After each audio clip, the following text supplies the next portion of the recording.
గింజల బ్యాంకు గురించి hi viewers, మనం వచ్చేసి 9వ తరగతి పరిసర విద్య అనేటువంటి చూస్తూ ఉన్నాము. గింజల బ్యాంకు గురించి తెలుసుకుందాము. విద్యార్థులకు వివిధ రకాల గింజలపై అవగాహన అనేటువంటిది పొందుదాము. ఇక్కడ చూడండి, పండ్లు, పూలు, కూరగాయలు, ధాన్యాలు మరియు పప్పు దినుసుల గింజలకు విద్యార్థులను సేకరించమనాలి.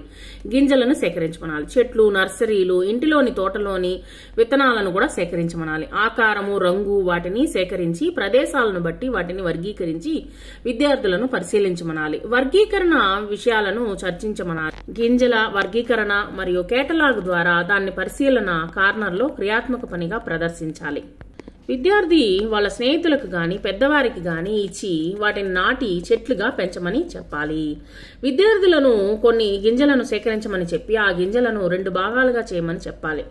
ఒక భాగంలోని గింజలను శుభ్రమైనటువంటి చల్లని నీరు కలిగినటువంటి పాత్రలో 4 గంటలు కదపకుండా నానబెట్టాలి. నానబెట్టినటువంటి గింజలు నానబెట్టని గింజల మధ్య ఉన్నటువంటి వ్యత్యాసము పరిశీలించమనాలి. నానబెట్టినటువంటి గింజ ఏ విధంగా ఉబ్బి బీజ కవచం పగిలి ముడతలు పడి ఉండడాన్ని పరిశీలించి చర్చించమనాలి. మామూలుగా వచ్చేసి ఇవి మనము నానబెట్టిన వెంటనే ఆ యొక్క పప్పు అనేటువంటిది బాగా ఉబ్బుతుంది అనమాట. ఉబ్బిన తర్వాత ఇది వచ్చేసి ఉబ్బదు అనమాట. సో ఈ విధంగా నీటిలో నానబెట్టి వాటిని వచ్చేసి ముడతలు ఏ విధంగా పడుతున్నాయి వాటిని వచ్చేసి పరిశీలించమనాలి.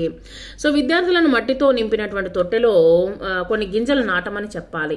విత్తనాలు మొలకెత్తే విధానాన్ని కూడా పరిశీలించమనాలి. వేరు గింజలు మొలకెత్తడానికి పట్టినటువంటి కాలాన్ని, అవి ఏర్పరచుకున్నటువంటి ఆకులను, వేర్లను పరిశీలించమనాలి. సో ఈ విధంగా మనం వచ్చేసి ఒక్కో దాని గురించి మనము పరిశీలించుకోవాలన్నమాట పిల్లలము.